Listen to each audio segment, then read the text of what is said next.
Peke po yung lisensya niya. Oh. Peke yung lisensya.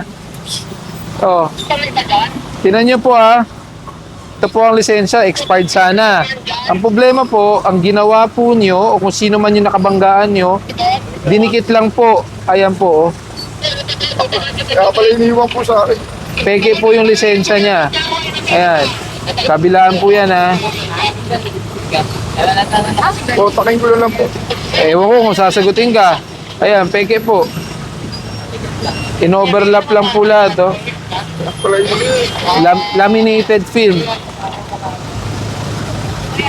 Kasi sa pag ginawa itong ano mo, pakita mo yung design sa para pabayaran kita. Hindi po, peke po to eh.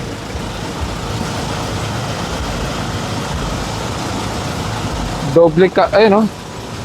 Eh, ba yan? Meron pa, baka lumabas yung tunay na mukha. Baka lumabas yung tunay na mukha eh. Wala talagang sticker made talaga. Dinoble layer, oh. Oh.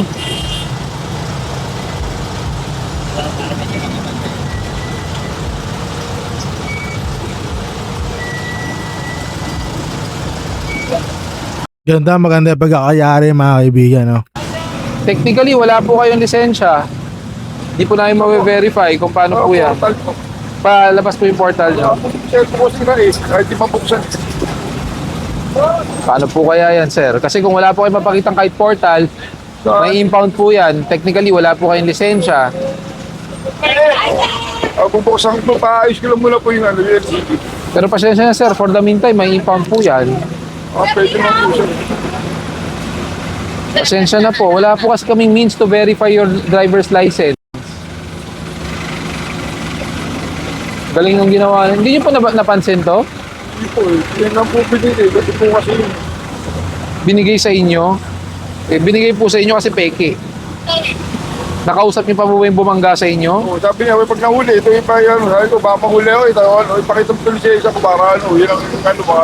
Pag pinakita mo to, hindi lang po huli abutin mo. Baka makulong pa po kayo dahil ano po ito? Falsification of document po ito. Public document. Bawal po to, ayan, no? Sa ko lang po yung portal. Kung mabuksan niyo po, Siya kasi mapagawa po yan. paano po natin ma-verify yan kung hindi niyo po mabuksan ang portal? Sensya na po, ha? Hindi po namin kayo mapagbibigyan.